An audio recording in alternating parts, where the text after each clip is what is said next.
नमस्कार दोस्तों, आप सब लोगों का स्वागत है फॉरेक्स टेक्निकल्स इंडिया के एक और सेशन के अंदर। और मैं आपका होस्ट अमित सक्सेना। आज हम लोग बात करने वाले हैं चैप्टर 1 के ऊपर, लेकिन उससे पहले 2 मिनट के लिए कुछ पुरानी बातें कर लेते हैं। इस पूरे कोर्स के अंदर कुल मिलाकर के हमारे 12 से 15 चैप्टर्स के अंदर ये पूरा कोर्स डिवाइड है। इसका जो पहला चैप्टर था वो था हमारा वेलकम वीडियो, सॉरी पहला चैप्टर नहीं था, एक इंट्रोडक्शन था, वेलकम वीडियो। उसके बाद हमने नेक्स्ट वीडियो बनाया जिसके कि अंदर हमने ना चैप्टर 0 का नाम दिया। हमने चैप्टर 0 के नाम से वो वीडियो के अंदर आपको ये समझा दिया कि फॉरेक्स मार्केट में अगर आप आते हैं तो किस किस फील्ड के अंदर या किस किस एवेन्यू के अंदर आप अपना करियर बना सकते हैं। फॉरेक्स मार्केट सिर्फ ट्रेडिंग करने को लेकर के नहीं है, उसके अलावा भी बहुत कुछ है इसके अंदर। आज चैप्टर 1 से मान करके चलिएगा कि आपकी फॉर्मल एजुकेशन स्टार्ट हो रही है। यहाँ से फॉर्मली आप लोगों का कोर्स स्टार्ट हो रहा है। लेकिन प्लीज़ यहाँ तक आने से पहले अगर आपने पहले के दोनों चैप्टर मिस कर दिए हैं या नहीं देखे हैं तो प्लीज़ उनको देखिएगा, क्योंकि उनको देखेंगे तभी ये बात समझ में आएगी। और किसी भी चैप्टर को स्किप नहीं करना है, कंटिन्यूएशन में ही चलना है। चैप्टर 1, 2, 3, 4 ऐसे ऐसे करके हम धीरे धीरे करके आगे बढ़ेंगे इस कोर्स के अंदर। तो चलिए स्टार्ट करते हैं आज का आपका पहला चैप्टर, चैप्टर 1, जिसके अंदर हम आपकी पूरी फॉर्मल एजुकेशन आज से आपकी शुरू हो जाएगी ट्रेनिंग। सबसे पहले फॉरेक्स है क्या? आप सब लोगों ने शब्द सुना हुआ है काफी बार, फॉरेक्स। तो फॉरेक्स क्या होता है?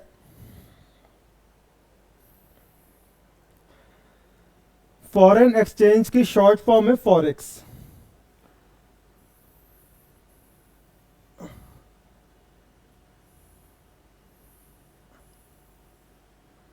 फॉरेन एक्सचेंज का इस्तेमाल करके इस शब्द का इजाद किया गया, ये शब्द बनाया गया है। और फॉरेन एक्सचेंज होता क्या है?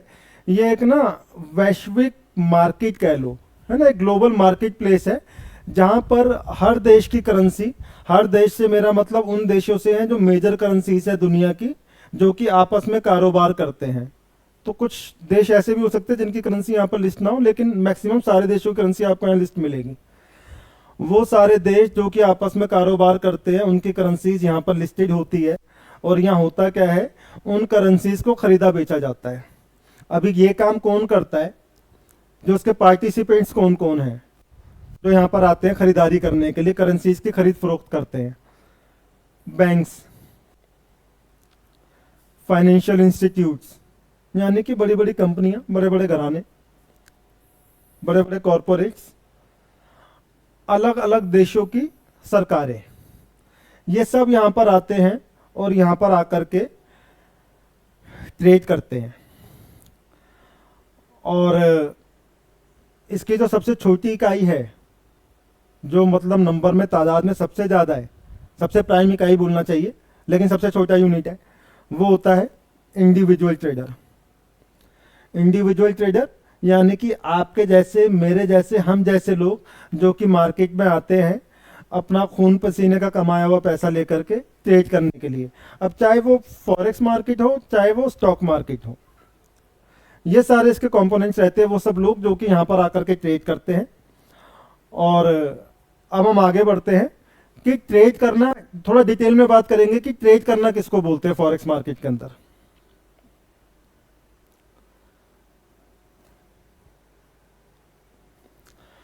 What is trading in forex market? Forex market में ट्रेड करना किसको कहते हैं? देखिए, ट्रेड से सीधा सा मतलब है व्यापार, लेन देन। अगर मैं किसी एक देश की करेंसी को किसी दूसरे देश की करेंसी के अगेंस्ट खरीद या बेच रहा हूं तो वो ट्रेड कहलाएगा। जनरली कैसे होता है, अगर मुझे डॉलर खरीदने हैं तो डॉलर खरीदने के लिए मैं कुछ ना कुछ तो दूंगा, तो जाहिर सी बात है कि मैं अपने मुल्क की करेंसी देने वाला हूं, अपने देश की करेंसी। हमारे देश की करेंसी हो गई INR, इंडियन नेशनल रुपीज। तो मैं क्या करूंगा, डॉलर खरीदने के लिए मैं INR से पेमेंट करूंगा। अभी मैं अगर $1 खरीदने के लिए जाऊं तो मुझे कितना पैसा देना पड़ेगा? उतना पैसा जितना की रेट आज के टाइम में डॉलर का चल रहा है मार्केट में। कितना रेट चल रहा है? तकरीबन 82-83 रुपए के आसपास। तो इसको कहते हैं ट्रेड करना करेंसी मार्केट के अंदर। अब ये ट्रेड करने का उद्देश्य क्या होता है? देखिए, अलग अलग देश ना आपस में ट्रेड करते हैं, अलग अलग देश ना आपस में व्यापार करते हैं। तो व्यापार करते हैं तो वो देश जिनकी की सप्लाई ज़्यादा है, या ये कह लीजिए कि वो देश जिनकी की जो ज़्यादा सर्विसेज प्रोवाइड कर रहे हैं, जिनके ज़्यादा प्रोडक्ट्स मार्केट में जा रहे हैं, जिनकी की ना जिनके यहाँ पर डिमांड कम है और सप्लाई ज़्यादा है, वो उतना खाते कम है, खपत कम करते हैं लेकिन खपाते ज़्यादा है।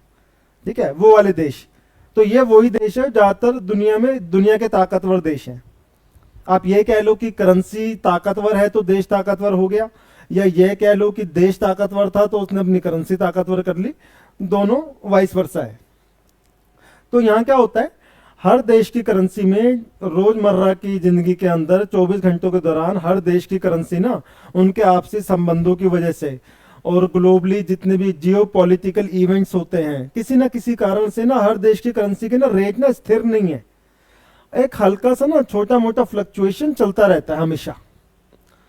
तो ट्रेडिंग करते समय क्या करा जाता है कि ये जो फ्लक्चुएशन हो रहा है ना, हमें ना इस फ्लक्चुएशन का फायदा उठाना है मार्केट में।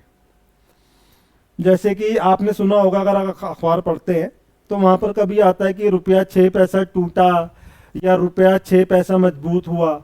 इसका मतलब क्या हुआ कि रुपए के रेट के अंदर ना 6 पैसे का 6 सेंट समझ लो इंग्लिश में, तो उतने का ना हेर फेर हो गया, या तो रेट कभी ना उतने से बढ़ जाता है या रेट कभी उतने से नीचे आ जाता है।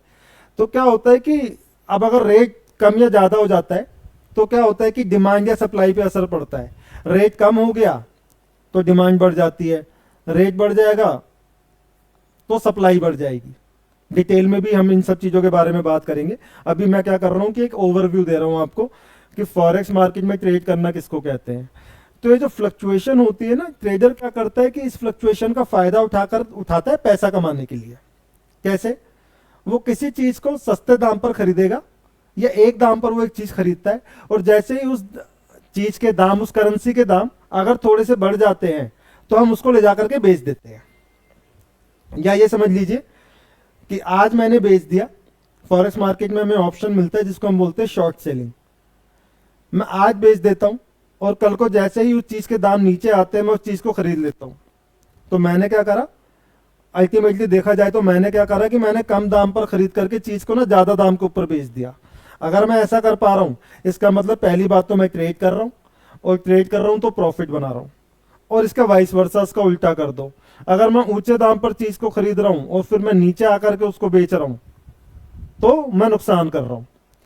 तो जितने भी ट्रेडर्स यहाँ आते हैं मार्केट में, इनका काम क्या होता है कि इस फ्लक्चुएशन का यूज करके इनको पैसे बनाने होते हैं। ये होता है मार्केट में ट्रेड करना। और एक शब्द आजकल बहुत सुनने में आता है जब से क्रिप्टो करेंसीज मार्केट में आ गई है, डिसेंट्रलाइज। तो डिसेंट्रलाइज वो यानी कि जिस किसी भी चीज को अगर कोई देश की गवर्नमेंट अगर उसको मैनिपुलेट नहीं कर रही है, गवर्नमेंट अगर वो शो रन नहीं कर रही है, तो उसको हम बोलते हैं डिसेंट्रलाइज।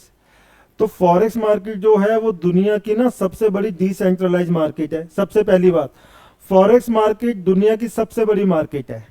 ये दुनिया का सबसे बड़ा धंधा है, सबसे बड़ा बिजनेस है। सबसे ज्यादा लोग अगर एम्प्लॉयड हैं तो वो फॉरेक्स मार्केट में एम्प्लॉयड होते हैं, किसी ना किसी तरीके से रोजगार से जुड़े हुए हैं। सबसे ज्यादा रईस, सबसे ज्यादा पैसा कमाने वाले जो लोग निकलते हैं वो भी यहीं से निकलते हैं। अच्छा, सबसे ज्यादा लूजर्स भी यहीं से निकलते हैं। सब कुछ सबसे ज्यादा यहीं होता है। तो ये है हमारी ग्लोबल फॉरेक्स मार्केट, और यहाँ पर हम ट्रेड करना किसको कहते हैं ये भी मैंने आपको समझा दिया। अभी हम आगे बढ़ेंगे नेक्स्ट स्लाइड की तरफ। अब बात करते हैं what are the different asset classes in forex market. Asset classes से मतलब समझिए सेगमेंट से। वो कौन कौन से सेगमेंट है फॉरेक्स मार्केट में कि जब आप ट्रेड करने के लिए आएंगे ना तो जिनमें आप पैसा डाल सकते हैं। फॉरेक्स मार्केट जैसे नाम से पता लगता है, फॉरेक्स यानी कि फॉरेन एक्सचेंज। तो जनरली लोग इसको रिलेट करते हैं करेंसी पेयर्स से कि हमें करेंसीज का ही खरीद फरोख्त करनी है, लेकिन ऐसा है नहीं।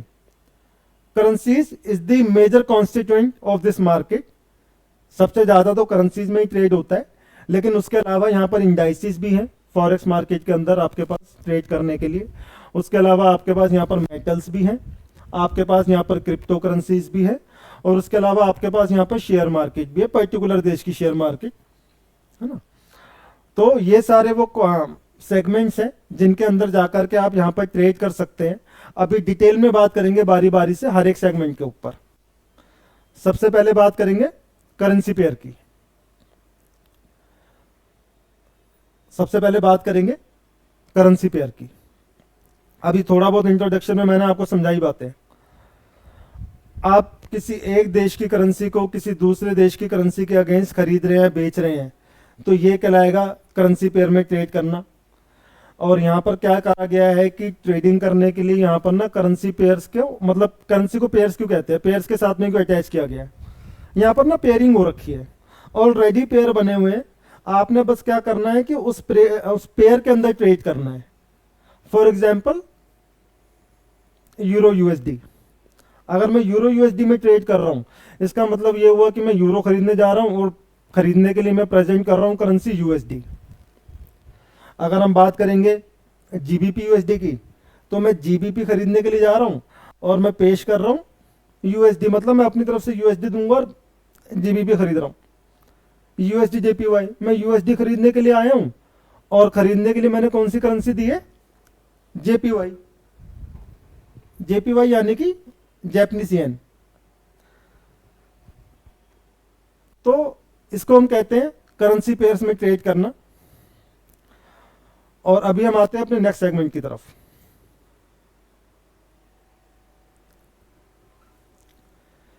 इंडाइसिस, इसको हम ना इंडेक्सिस भी बोलते हैं। अब इंडाइसिस क्या होता है, आप लोगों ने ना नाम सुना होगा सेंसेक्स का और निफ्टी का।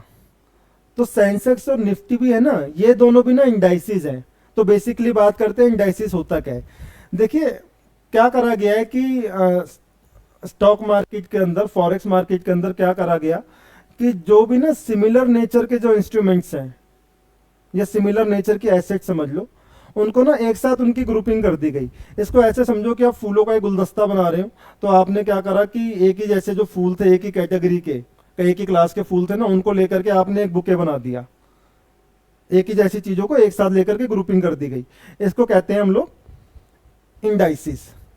ठीक उसी तरीके से हमारे यहाँ पर फॉरेक्स मार्केट के अंदर क्या करा गया, जो सिमिलर नेचर की कंपनीज थी, सॉरी स्टॉक मार्केट में क्या करा गया, जो सिमिलर नेचर की कंपनीज है उनको लेकर के ना उनकी ग्रुपिंग कर दी गई।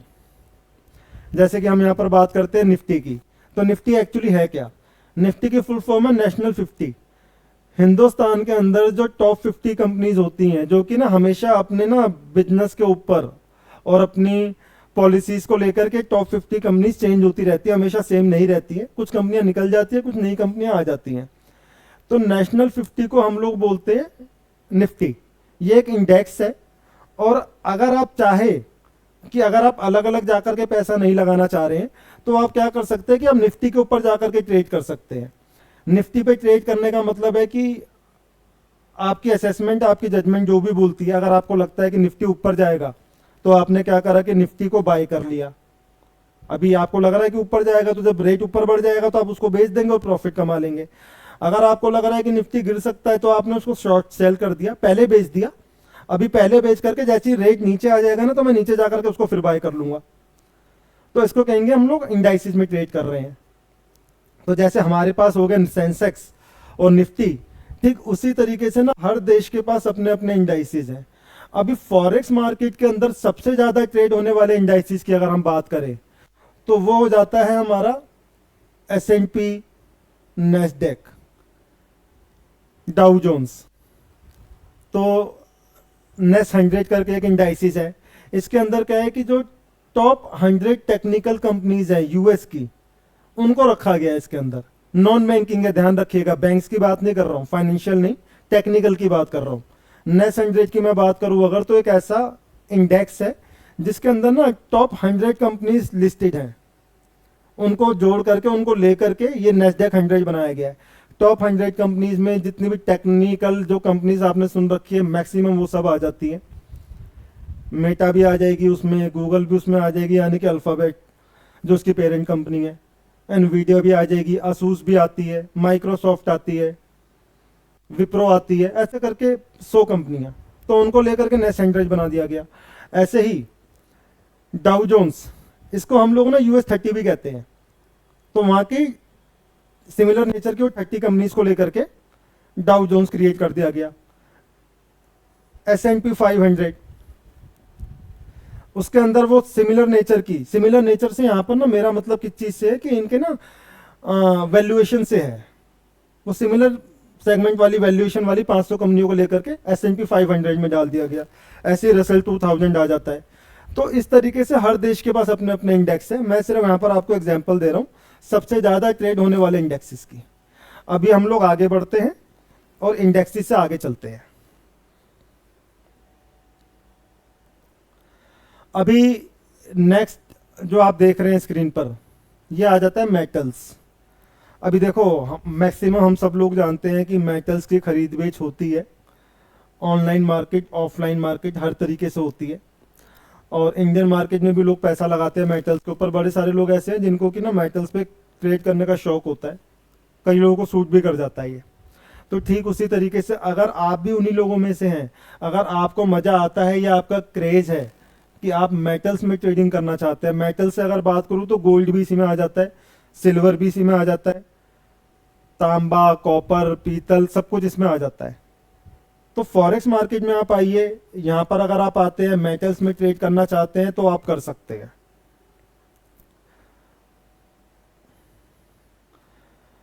अभी जो सबसे लेटेस्ट एंट्री फॉरेक्स मार्केट के अंदर हुई है वो है क्रिप्टो करेंसीज का सेगमेंट।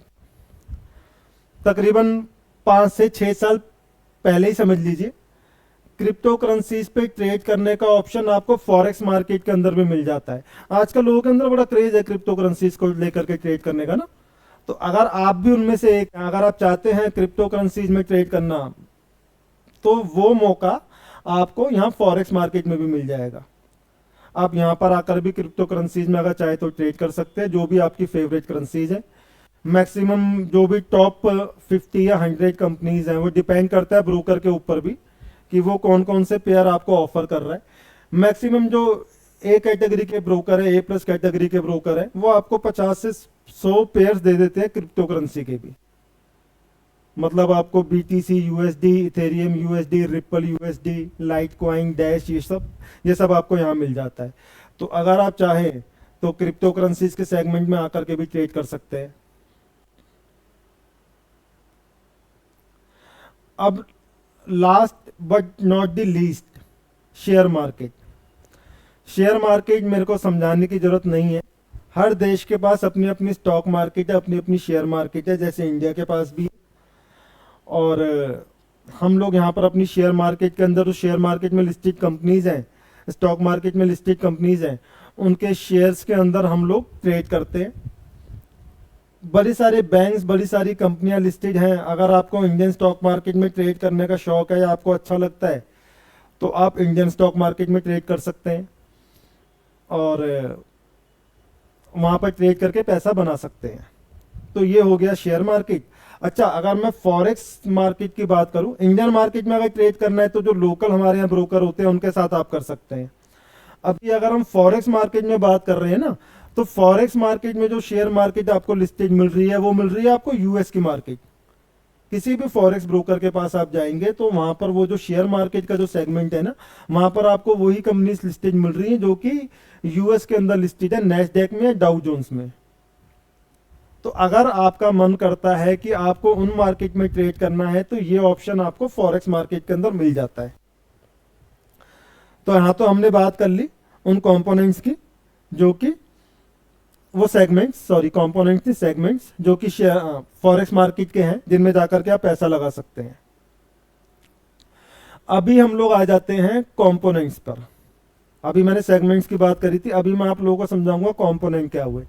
कंपोनेंट से मतलब है वो कल पुर्जे जिनको जोड़ करके ना कोई भी यूनिट या कोई भी अगर मैं यहाँ पर फॉरेक्स की बात करूं तो फॉरेक्स मार्केट वो कंपोनेंट्स जिनकी वजह से फॉरेक्स मार्केट बिल्कुल सुचारू रूप से काम करती रहती है, इसके सारे काम चलते रहते हैं।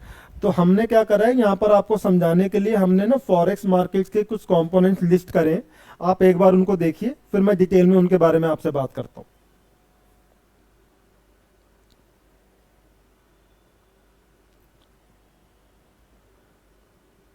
Retail trader, institutional trader, forex brokers, liquidity providers, banks, market makers, clearing houses, government and central bank, financial regulators, technical and fundamental analyst, financial news media, software providers, investment funds and speculators. हमने क्या करा कि ये पूरी forex market को चलाने के लिए वो जो मेजर कंपोनेंट्स हैं जिनकी वजह से फॉरेक्स मार्केट काम करती है, आपको बेहतर समझाने के लिए हमने क्या करा कि उसको भी यहाँ पर इंक्लूड किया है। अभी ट्रेडिंग में उतरने से पहले ना ये थोड़ा सा ना मतलब ये ट्रेड करने के लिए आपको काम नहीं आने वाली ये चीज़ें, लेकिन ना आपको ना एक बेसिक नॉलेज होनी चाहिए कि जिस मार्केट में आप जा रहे हो ना, जहाँ पर आप काम करना शुरू करोगे, तो उसके बारे में ना एक बेसिक हमें जानकारी तो होनी चाहिए। ज़्यादातर मैक्सिमम ट्रेडर्स के साथ क्या है कि वो फॉर्मली एजुकेटेड होकर के नहीं आ रहे हैं, उनके ना फॉर्मल ट्रेनिंग नहीं हुई है, तो वो ट्रेड करना जानते हैं, कई बार वो बड़ा अच्छा ट्रेड करना भी जानते हैं, लेकिन क्योंकि फॉर्मली ट्रेनिंग नहीं हुई है तो उनको ना इन सब चीज़ों के बारे में पता नहीं होता है। तो यहाँ पर हमारी कोशिश है कि एक बार आपकी फॉर्मल ट्रेनिंग शुरू करने से पहले हम आपको सारी चीज़ों का ज्ञान देते चले जाएं। आइए डिटेल में बात करते हैं सबके बारे में एक एक करके। सबसे पहले रिटेल ट्रेडर। रिटेल ट्रेडर क्या हुआ? रिटेल यानी कि इंडिविजुअल ट्रेडर। जैसे हमने पहले भी बात करी, आप या मैं, हम लोग जब मार्केट में जाते हैं तो हम लोग कहलाते हैं रिटेल ट्रेडर्स। अब रिटेल ट्रेडर के बाद जो अगला आता है इंस्टीट्यूशनल ट्रेडर, यानी कि जब हम रिटेल से ऊपर निकल जाते हैं ना, तो जो वो लोग, या लोग तो नहीं कहना चाहिए, वो इंस्टीट्यूट्स, वो कंपनीज, वो घराने जो कि एक बड़ा फंड लेकर के मार्केट में आ रहे हैं, वो कहलाते हैं इंस्टीट्यूशनल ट्रेडर्स। जाहिर सी बात है इनके पास ज़्यादा पैसा होता है, ये लोग ज़्यादा पैसा लेकर के मार्केट में उतरते हैं। और इनके बाद इस पूरे यूनिट का जो नेक्स्ट कड़ी बोलूँगा उस पर चलते हैं, फॉरेक्स ब्रोकर। इसके ऊपर बात करते हैं। देखिए, फॉरेक्स ब्रोकर, अगर हमें मार्केट में ट्रेड करना है तो हमें अकाउंट खुलाना पड़ेगा। अकाउंट खुलेगा किसी फॉरेक्स ब्रोकर के ही पास। अगर फॉरेक्स ब्रोकर नहीं होगा तो हम कहाँ जा कर के अकाउंट खुलाएंगे? तो वो कोई भी कंपनी, वो कोई भी इंस्टीट्यूट जो आपको फैसिलिटेट कर रहा है ट्रेड करने के लिए मार्केट में, वहाँ पर जहाँ पर जा कर के आप अपना अकाउंट खुला पा रहे हो, ट्रेड कर पा रहे हैं, वो कहलाता है फॉरेक्स ब्रोकर। अब फॉरेक्स ब्रोकर आपको सर्विसेज प्रोवाइड करता है। डिटेल में जाकर के फॉरेक्स ब्रोकर पर हम अभी आगे आने वाली क्लासेस में भी बात करने वाले हैं। नेक्स्ट कड़ी हो गई एलपी। एलपी यानी कि लिक्विडिटी प्रोवाइडर। अब जैसे कि ना नाम से ही पता लग रहा है, लिक्विडिटी देने वाला, लिक्विडिटी प्रोवाइड करने वाला। लिक्विडिटी क्या होता है? कैश। अब ट्रेड हो रहा है, ट्रेडिंग हो रही है, मेरा पैसा मार्केट में जा रहा है, मार्केट में जाके लग रहा है वाया ब्रोकर जा रहा है। उसके बाद मैंने ट्रेड लिया, ट्रेड लेकर के मेरा ट्रेड, मैंने पैसा कमाया, पैसा लूज़ किया, उसके बाद जाकर के पूरा हिसाब किताब होगा, ट्रेड सेटल होगा, सारा मतलब ऑनलाइन डॉक्यूमेंटेशन कह लो, सारा रिकॉर्ड होता है, सब कुछ होता है, सारी चीज़ें होंगी। उसके बाद कहीं जाकर के मेरे पास मेरा पैसा आएगा, अगर मैंने पैसा कमाया है तो। अब देखिए, फॉरेक्स ब्रोकर क्या करता है, वो आपको ना सुविधा दे रहा है कि आप आकर के उसके पास आकर के अपना अकाउंट खुला लो। लेकिन एक्चुअल में क्या हो रहा है कि ये जरूरी नहीं है कि फॉरेक्स ब्रोकर ही आपको वो पैसा दे रहा हो।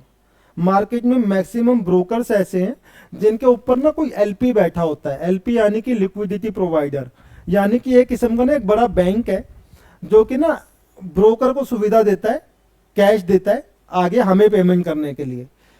आप इसको ना प्रैक्टिकली अगर बात करें तो ऐसे समझते हैं, इसको हम लोग इस तरीके से समझते हैं। चलिए मैं दिखाता हूं आपको।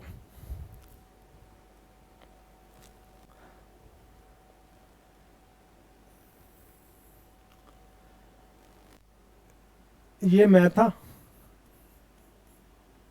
मैंने पैसा दिया, ये मैं था, मैंने पैसा दिया ब्रोकर को।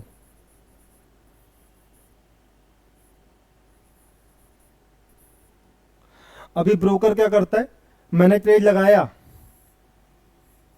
अब क्योंकि ब्रोकर तो यहां पर आया था सिर्फ अपनी ब्रोकरेज के लिए, अपनी कमीशन के लिए, तो मैक्सिमम केसेस में क्या होता है कि ये ब्रोकर ना मेरे ट्रेड को ना फॉरवर्ड कर देते हैं आगे एलपी के पास। भाई अमित ने निफ्टी परचेज किया है, या अमित ने नेस्डैक पे पैसा लगाया है, तो वो जो मेरा ट्रेड है ना, वो मेरा ट्रेड निकल करके यहां से पहुंच जाता है एलपी के पास। अभी अगर मैं पैसे कमाऊंगा, अगर मैंने प्रॉफिट बनाया है, तो ये एलपी क्या करेगा, ये एलपी मेरा पैसा पहुंचा देगा ब्रोकर को, और ये ब्रोकर क्या करेगा, उसमें से काटेगा अपनी कमीशन और बाकी का पैसा ला करके मेरे अकाउंट में डाल देगा मेरे पास। तो अभी आपको समझ में आएगा कि एलपी क्या करता है।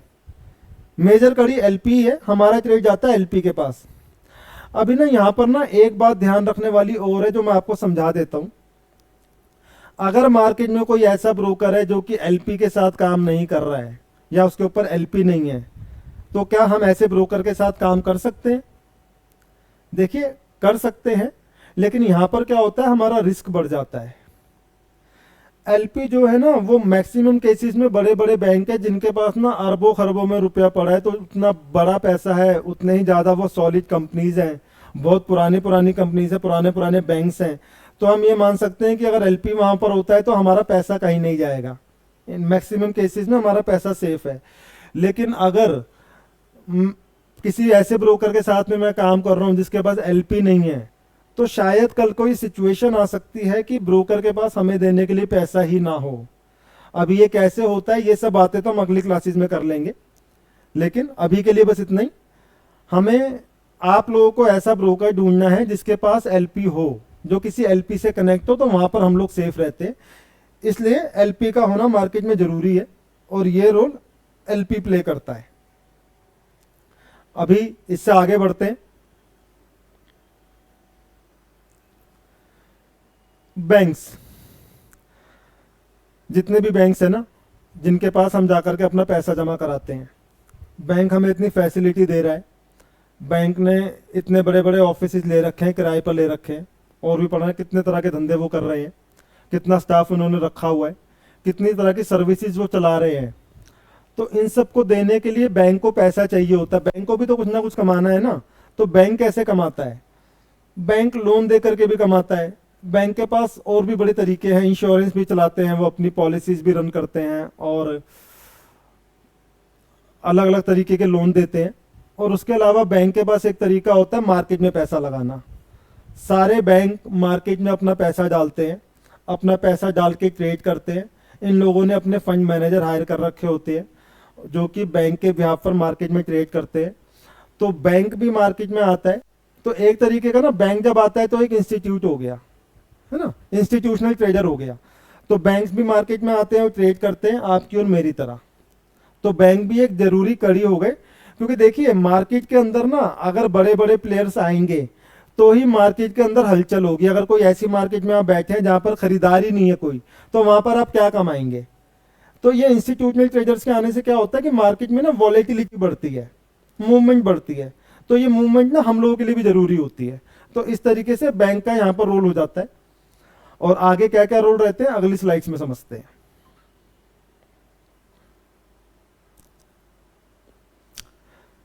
Market makers. अब मार्केट मेकर क्या होते हैं? जैसे नाम से ही पता लग रहा है, वो जो कि मार्केट बनाते हैं। मार्केट बनाने से मेरा मतलब क्या है? देखिए जब आप लोग ना मार्केट में ट्रेड करने के लिए जाएंगे तो ये हो सकता है कि तो कई बार ऐसा हो सकता है कि मार्केट में ना कोई ट्रेडर ही ना हो या बहुत ज़्यादा ट्रेडर ना हो। अब अगर मार्केट में बहुत ज़्यादा ट्रेडर्स नहीं है तो क्या होगा? अगर मार्केट में ट्रेडर्स नहीं है तो जो दाम है वो स्टेगनेंट हो जाएंगे, स्थिर हो जाएंगे, है ना। मूवमेंट नहीं होगी, वॉलेटिलिटी नहीं होगी। तो अगर मूवमेंट ही नहीं हुई, अगर ना मार्केट ऊपर जाएगी ना नीचे जाएगी, तो आप क्या कर लोगे? कहाँ खरीदोगे, कहाँ बेचोगे? तो मार्केट में कॉन्टिन्यूस मूवमेंट रहे, उसको मेक श्योर करते हैं मार्केट मेकर्स। ये मार्केट मेकर्स ये काम कैसे करते हैं? ये काम इस तरीके से होता है कि देखिए जब भी आप मार्केट में उतरेंगे ना, अभी आप चाहे मार्केट में उतरो खरीदने के लिए, चाहे मार्केट में उतरो बेचने के लिए, तो हमेशा ध्यान रखिएगा किसी भी ट्रेड के अंदर ना दो पार्टीज हैं। अगर आप बेच रहे हो तो सामने कोई खरीदार होना जरूरी है, यानी कि आपने बेचा और सामने वाले ने खरीदा, दो लोग। या आप अगर खरीद भी रहे हो तो सामने कोई बेचने वाला होना चाहिए। आपने खरीदा, सामने वाले ने बेचा, तो भी दो लोग, है ना। तो ये दो पार्टियों का होना जरूरी है मार्केट में। अगर एक भी पार्टी नहीं हुई मार्केट में तो सौदा एग्जीक्यूट ही नहीं होगा ना। आप बेच रहे हो, सामने कोई खरीदने वाला नहीं है, या आप खरीद रहे हो, सामने कोई बेचने वाला नहीं, तो काम कैसे चलेगा। तो ये दिक्कत यहाँ पर नहीं आए, उसके लिए यहाँ पर रहते हैं मार्केट मेकर्स। जब मार्केट मेकर आते हैं ना, तो वो क्या करते हैं कि आपने अगर कोई सौदा प्लेस किया, आपने बाय किया चाहे सेल किया, तो इमीडिएट आपका सौदा एग्जीक्यूट हो जाता है विद इन सेक्शन, और sorry, with in fractions, with in fraction of a second आपका सौदा एग्जीक्यूट हो जाएगा। अब जब ऐसा होता है तो ही तो काम करने में मजा आएगा ना। मैंने ट्रेड ले लिया, जैसे कि एक बार हुआ था मेरे साथ वजीरेक्स के टाइम पर, मैंने कुछ बेचने की कोशिश करी, अब वो थर्ड पार्टी आएगी तो मेरा सौदा एग्जीक्यूट होगा, तो वो बफरिंग करता रहता था, यूं यूं घूमता रहता, तो पता नहीं कितने कितने मिनट लग जाते थे, कई बार तो मतलब सौदा एग्जीक्यूट ही नहीं होता है। तो ये वाली दिक्कत ना मैंने ना फॉरेक्स मार्केट में नहीं देखी है। रेयरली कभी शायद ऐसा हुआ हो कि किसी टेक्निकल एरर की वजह से सौदा एग्जीक्यूट नहीं हुआ, नहीं तो यहाँ पर ऐसा नहीं होता। आप ट्रेड लगाएंगे, 1 सेकंड से 3 सेकंड के अंदर काम हो जाएगा बस। अब ये किस लिए हो जाता है, मार्केट मेकर। अब ये मार्केट मेकर क्या करते हैं, ये ना कई ब्रोकर भी मार्केट मेकर्स होते हैं, तो ये लोग क्या करते हैं, ये आपकी ट्रेड को ना, आपकी फाइनेंशियल बेट, आप जो ट्रेड लगा रहे हैं वो एक तरीके की फाइनेंशियल बेट है, तो ये क्या करते हैं कि बेट ना अपने अगेंस्ट रख लेते हैं। आप इनके अगेंस्ट ट्रेड कर रहे हो, आप अगर बाय कर रहे हो तो ये सेल कर रहे हैं, आप अगर सेल कर रहे हो तो ये बाय कर रहे हैं। अभी कमाना नहीं कमाना वो तो आपके एनालिसिस और आपकी किस्मत है ना। अगर आप कमाएंगे तो आपको पैसा मिल जाएगा, आप गवाएंगे तो पैसा इनके पास चला जाएगा। तो ये रोल प्ले करते हैं मार्केट मेकर्स, और मार्केट मेकर्स का होना इसलिए जरूरी हो गया है क्योंकि हर देश के अंदर ना टाइम जोन का फर्क है। आप लोग ट्रेड करने आ रखे हैं तो किसी दूसरे देश में रात हो रखी है, वो सो रहे हैं, है ना। तो हमेशा मार्केट में प्लेयर्स रहें, वॉलेटिलिटी मेंटेन रहे, उसको मेक श्योर करते हैं मार्केट मेकर्स। चलिए आगे बढ़ूंगा। अभी क्लियरिंग हाउसेस, बहुत ज्यादा डीप में जाने की जरूरत नहीं है, नाम से ही पता लग रहा है। क्लियरिंग हाउसेस यानी कि जिनका काम है क्लियरेंस करवाना। क्लियरेंस से मेरा मतलब है कि पूरे ट्रेड को सेटल कराना। देखिए, बेशक जब आप ट्रेड करने आएंगे, या कुछ लोग ऐसे आप में से जो ना ऑलरेडी ट्रेड कर रहे हैं, चाहे इंडियन मार्केट में कर रहे हैं चाहे फॉरेक्स मार्केट में कर रहे हैं, तो आपको पता होता है कि आप लोग तो अपने घर के अंदर, अपने ऑफिस में, या चलते फिरते अपने मोबाइल पर, अपने लैपटॉप पे ट्रेड कर रहे हैं। विद इन सेकेंड्स आप लोग ट्रेड ले लेते हैं। लेकिन एक्चुअल में ना ट्रेड को सेटल होने में, सारी चीज़ों को होने में काम इतना फास्ट इसलिए हो रहा है क्योंकि पीछे कोई बैठा हुआ है करवाने के लिए। क्लियरिंग हाउसेज होते हैं। क्लियरिंग हाउसेज क्या करते हैं, ये अपना रोल अदा करते हैं। आपका ट्रेड लगा, उसके बाद उसको एग्जीक्यूट होना है, उसको सेटल होना है, बड़े सारे काम ऐसे होते हैं जो कि ना क्लियरिंग हाउसेज करते हैं। हालांकि हम लोगों ने कभी भी किसी भी क्लियरिंग हाउस में जाकर के देखने की कोशिश नहीं करी, ना ही हमें समझना है। लेकिन एक फॉर्मल ट्रेनिंग के अंदर आपको नॉलेज होना जरूरी है कि क्लियरिंग हाउसेस का रोल क्या रहता है। तो ये काम है जो क्लियरिंग हाउसेस करते हैं। तो क्लियरिंग हाउस भी ना एक वो यूनिट है जो कि अगर मार्केट में निकाल दिया जाए तो फॉरेक्स मार्केट काम नहीं कर पाएगी। फॉरेक्स मार्केट का कोई भी मार्केट काम नहीं कर पाएगी। तो ये एक इंटीग्रल पार्ट है मार्केट का। अभी नेक्स्ट स्लाइड पर आते हैं।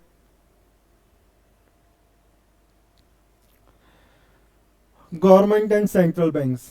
अभी पीछे स्लाइड पर हम लोगों ने देखे बैंक्स, अभी हम लोग बात कर रहे हैं गवर्नमेंट एंड सेंट्रल बैंक्स।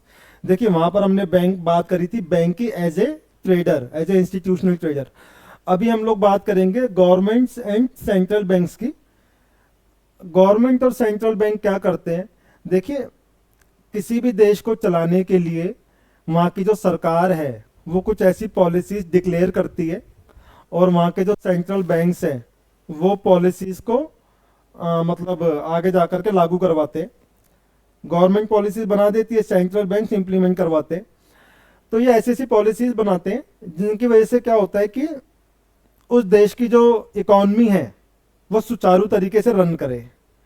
अब ये ना टोटली इनके हाथ में नहीं होता है, क्योंकि हर देश ना ये जो देश है ना, ये दुनिया से जुड़े हुए हैं, बंधे हुए हैं। तो हर देश ना ट्रेड के अंदर चल रहा है किसी ना किसी देश के साथ। तो बड़े सारे ऐसे जियो पॉलिटिकल इवेंट्स होते हैं जिनके ऊपर ना इनका बस नहीं होता है। अगर मेरा बस चले तो मैं तो सब कुछ ही ठीक कर दूं ना, लेकिन मेरा बस नहीं चलता है क्योंकि मेरे पे भी असर करती है बड़ी सारी चीजें बाहर की। तो ठीक उसी तरीके से अगर बाहर कुछ हो जाता है, मेजर इवेंट, कुछ भी हो सकता है, ठीक है, अच्छा भी हो सकता है, बुरा भी हो सकता है। तो उसका इम्पैक्ट ना हमारे देश के अंदर या किसी भी देश के अंदर अच्छा या बुरा कुछ भी पड़ सकता है। अब अगर बुरा पड़ेगा तो उसका असर लोगों पर जाएगा। तो एक हद तक तो हम लोग झेलते हैं, लेकिन कभी ऐसा भी हो सकता है हमसे ना झेला जाए। तो वहां पर गवर्नमेंट्स और सेंट्रल बैंक्स क्या करते हैं, लोग ऐसी पॉलिसीज बनाते हैं जिसकी वजह से ना इकोनॉमी सही तरीके से चलती रहे। अगर मुझे कोई दिक्कत आएगी, लोगों को दिक्कत आएगी, तो इकोनॉमी ऊपर नीचे हो जाएगी ना। तो वो मेक श्योर करते हैं ये लोग, ये इंस्टीट्यूट्स, ये ऐसी ऐसी पॉलिसी डिक्लेयर करेंगे। फॉर एग्जाम्पल एक छोटा सा उदाहरण लेते हैं। मान के चलिए कि सेंट्रल बैंक ना आज ना रेट ऑफ इंटरेस्ट बढ़ा देता है। सेंट्रल बैंक ने कुछ आधा परसेंट या कुछ भी कह लो, फॉर एग्जाम्पल ही बात कर रहे हैं, रेट ऑफ इंटरेस्ट बढ़ा दिया। अब रेट ऑफ इंटरेस्ट बढ़ गया तो सारे बैंक क्या करेंगे, वो भी रेट ऑफ इंटरेस्ट आगे बढ़ाएंगे, क्योंकि उनको ज्यादा देना पड़ेगा ना पीछे, तो वो भी आगे बढ़ाएंगे। किन से बढ़ाएंगे? उनके कस्टमर से। कस्टमर कौन है? आपके और मेरे जैसी लोग तो हैं। तो अभी क्या होगा कि हमारी जो ईएमआई जा रही थी उसकी किस्त बढ़ जाएगी। आप लोगों ने नोट किया होगा, ऐसा बहुत बार होता है। अब किस्त बढ़ गई तो देखो हर एक का ना एक लिमिटेड बजट होता है। अब वो लिमिटेड बजट के अंदर क्या होगा, वो जो पैसा आपके पास किसी और काम के लिए था वो पैसा यहाँ खर्च हो गया। तो अभी आप क्या करोगे कि आप भी किसी काम, किसी और खर्चे में कटौती करोगे, है ना। तो ये